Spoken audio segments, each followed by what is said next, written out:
Buenas tardes, buenas noches, buenos días, depende del momento que estén viendo este video. Gracias por estar otra vez con otro episodio, vamos a llamar, de esta serie que creamos que se llama Entrevistas para sentarse y escuchar. Y hoy vamos a tener una entrevista un poco más breve de lo normal. Va a durar alrededor de 12 minutos, pero yo creo que es imperdible. Es una charla que tuve hace algunos años con Jaime Maussan. Jaime Maussan, para quienes no lo conozcan, es un periodista mexicano. Desde hace muchas décadas se dedica a la difusión y a la investigación también del fenómeno OVNI. Es una persona polémica, es una persona que desata grandes amores y grandes odios entre el público en general. Hay gente que admira todo su trabajo y hay gente también que no lo admira tanto y que incluso no le gusta lo que hace. En lo personal yo lo conozco a Jaime ya hace más de 20 años. De hecho, mi primer serie sobre ovnis, él fue el conductor y fue una de las personas que más nos ayudó en esa primera investigación. Y a partir de ahí él me abrió las puertas de su casa, me abrió las puertas de su oficina, de su productora. Me hice amigo de la gente con la que él trabajaba y sigue trabajando. Y yo creo que gran parte de su trabajo ha sido fundamental para la investigación OVNI en América Latina y sobre todo es que él profesionalizó de manera periodística la investigación OVNI en el continente. Él aplicó técnicas periodísticas para poder guardar archivo, para poder confrontar diferentes casos en diferentes épocas y también generó un grupo de profesionales que hoy eh, se destacan sobre todo en México haciendo investigación y haciendo investigaciones en todo el continente. Obviamente quien mucho abarca después se puede volver polémico en la cantidad de casos o presentaciones de casos que hay y este es el punto donde más se lo achaca. Ustedes saben que mi postura, y quien no lo sabe se lo cuento, mi postura siempre ante el fenómeno ovni es la pregunta. A mí no me gusta afirmar nada que realmente no sé. Creo más en las grandes preguntas, creo que las grandes preguntas son mucho más atractivas que las respuestas rimbombantes que al final nos aseguran cosas que todos sabemos que nadie nos puede asegurar, tanto en la positiva como en la negativa. Cualquiera que afirme con seguridad cosas sobre el fenómeno ovni o aquel que los niegue con la misma seguridad, yo me corro un poco, los escucho a todos, pero yo trato de quedarme en quien me genera dudas. Bueno, Jaime es una persona, como les decía, polémica, pero con una trayectoria que es indudable, que tiene una de las trayectorias más grandes en la investigación del fenómeno OVNI, más en los medios de comunicación. Y como les decía, tuve muchas charlas con él que realmente son muy interesantes. Estas charlas son 12 minutos, ¿no? Pero es conocer por ahí a un Jaime distinto, ¿no? Cómo se empezó a interesar por el fenómeno, cuáles fueron sus primeros pasos y bueno, cómo llegó hasta donde está. Abajo dejen los comentarios, cuéntenme qué les pareció, si les parece interesante, a quién más quieren que vaya poniendo en entrevistas. Yo en esta sección estoy poniendo todas esas entrevistas que yo tengo guardadas y que siempre se mostraron pequeños fragmentos y que ahora quiero ampliarlas para que se vean completas, para que ustedes se puedan sentar sabiendo que se van a sentar a ver una entrevista cruda, que no va a tener música, que no va a tener ilustración, que no va a estar cortada, salvo por ahí en detalles como que se corrigió la cámara y demás. Quiero que se sienten a vivir la experiencia de los entrevistados como yo a lo largo de todas las entrevistas que hice en mi vida fui viviendo esa experiencia. Es un poco el planteo. Si les gusta, bueno, suscríbanse al canal, comenten, pongan me gusta. También pueden encontrar la huella OVNI en Spotify, aquí en YouTube, en todas las plataformas de podcast. También les recomiendo, si tienen ganas, que me den una oportunidad, que lo escuchen. Son preguntas, respondemos las preguntas, hacemos preguntas y cuanto más se amplíe, más se agrande esa comunidad, más preguntas vamos a tener para responder. Bueno, vamos a la entrevista con Jaime y espero que les guste. Cuando era niño y se dio una gran oleada de avistamientos en México, pues tuve la oportunidad de, si no de ser testigo, sí de compartir con todos mis compañeros de escuela la excitación que implicaba que hubiese ovnis o naves de otros mundos en la Tierra. Sin embargo, nunca encontré evidencias que a mí me hicieran confiar que esto era cierto. En 1984 encontré el caso de Edward Billy Mayer, que fue un caso que ofrecía eh, películas, fotografías, testimonios, sonidos, un caso completo. Y esto me llamó mucho más la atención, Pero fue en 1991, con el eclipse del 11 de julio, cuando las personas de manera accidental grabaron ovnis, que me di cuenta del potencial que tenía este fenómeno, la desmitificación que podría ser la cámara de video, y entonces empecé a fomentar que la gente en México grabara videos, y esto fue lo que me empujó a investigar ya y a recibir tanto material de todo el mundo como evidencia de este fenómeno. El video es sin duda alguna lo que ha desmitificado al fenómeno. El video se encuentra ahora en las manos de millones de personas, no solamente en forma de cámaras, sino incluso de teléfonos celulares. Hoy cualquiera y en cualquier lugar y en cualquier momento tiene un instrumento con el cual puede generar una imagen, una evidencia que puede ser investigada. Si bien es cierto que existen las computadoras para falsificar, también existen los elementos para determinar cuando una imagen es auténtica. A pesar de los grandes esfuerzos por falsificar pruebas, de poder determinar con precisión cuando algo es real o no lo es. ¿Cómo aprendimos a ver los cielos? ¿Y cómo aprendimos a determinar cuáles eran los videos que eran realmente de un ovni, de una nave, y no de un avión o de una estrella o de un globo?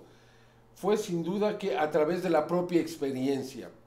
Es cierto que en los primeros años nos emocionábamos prácticamente con cualquier cosa que nos traían. Era fácil confundirse, pero pudimos establecer ya un patrón de ciertos movimientos, de ciertas características, de cierta manera de presentarse del fenómeno, para ir determinando cuáles eran las que más probablemente respondían a la autenticidad del fenómeno. En 1992, en febrero, cuando muchos jóvenes querían participar, los llamé y les dije, bueno, vean los cielos y empiecen a grabar.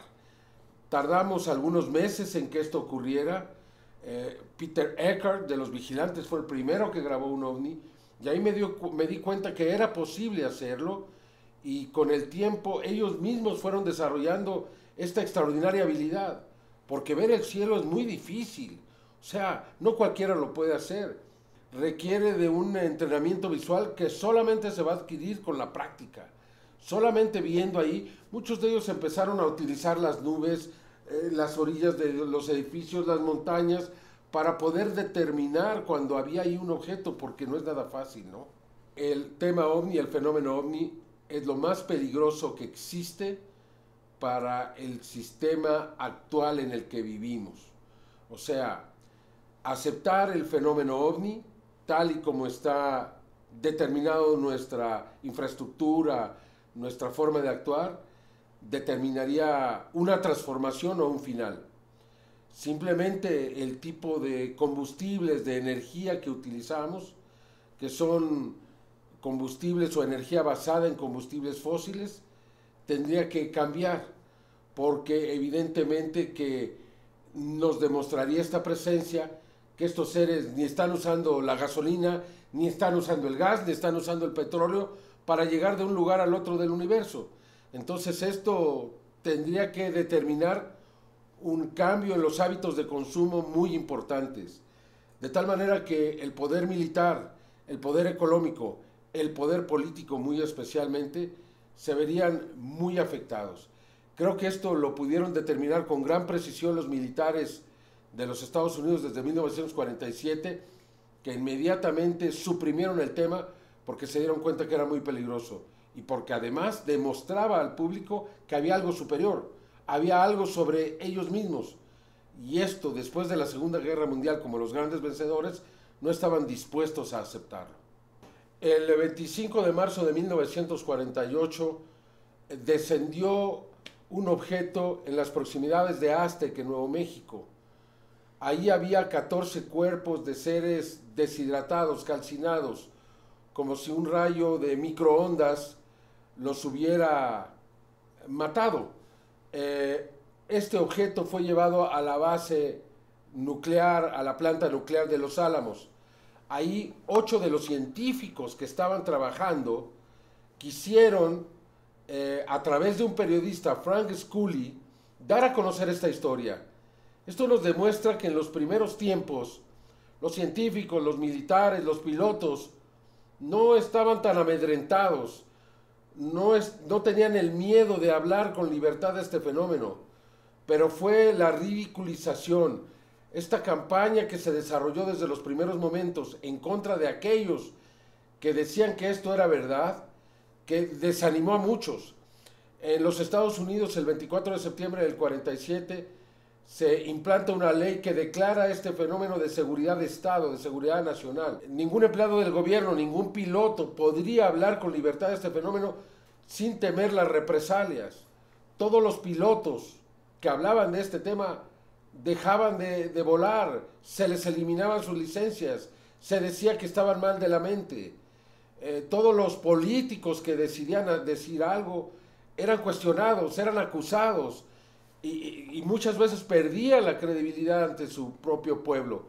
Por esta razón, poco a poco, todos decidieron callar y que era mejor, sin saber si esto era cierto o no, no hablar de ello. El señor Philip Corso, un coronel, un hombre que ganó 19 medallas en la guerra de Corea, un hombre que participó en el desarrollo de la misilística de los Estados Unidos, un hombre que estuvo al frente de una oficina del Pentágono llamada de tecnología extranjera, cuya obligación era incorporar la tecnología de Japón y también de Alemania, extraída durante la guerra, a la industria militar y a la industria en general de los Estados Unidos. Él fue el encargado de sembrar la tecnología extraída de las naves dentro de la industria. Sin embargo, el señor Corso, antes de morir, dejó muy en claro que esto era verdad, que él lo había vivido y que sin duda alguna el gran avance que ha tenido el ser humano en los últimos años se debe a la tecnología de los extraterrestres. Desafortunadamente, el interés de algunos cuantos por mantener su poder político, social y económico ha determinado que la humanidad no haya podido avanzar alrededor del fenómeno. Y no solo eso, sino lo que se hubiese logrado o lo que se va a lograr a partir de este encuentro. Yo me pregunto una sola cosa. ¿Cómo sería el mundo si en 1947 los militares norteamericanos hubiesen dicho: sí, señores, efectivamente, se estrelló una nave que viene de otro lado, recuperamos seres, ¿no? ¿Cómo hubiera reaccionado el mundo? Lo que yo he podido determinar de manera personal, y esto lo quiero aclarar, es de que hasta el momento hemos visto mucha presencia, pero no hay una demostración abierta. Es decir, que son estas mismas inteligencias las que han determinado que ese no es el camino. No van a presionar, no van a forzar el encuentro. Y lo que he podido establecer es que existen muchas maneras en que ellos se presentan de una manera amable. Ya vimos las señales en el cielo, ahora estamos escuchando los sonidos. Todo esto me hace pensar a mí que son procesos de comunicación, que ellos intentan primero poder dialogar y luego presentarse. ¿Tú le abrirías la puerta a un extraño que simplemente esté pasando frente a tu casa? ¿O tratarías primero de saber quién es, cuáles son sus intenciones? Y si, digamos, este hombre quisiera dialogar contigo y tú no le abres la puerta, ¿él tocaría tu puerta? ¿Él te haría algún sonido? ¿Él llamaría tu atención de alguna manera para que tú finalmente iniciaras este proceso de comunicación? Si es así, creo que esto es lo que están haciendo estos seres. Llamar nuestra atención de una manera muy amable para que nosotros, sin entrar en un conflicto, sin considerarlos a ellos nuestros enemigos, pudiésemos finalmente iniciar un proceso de amistad.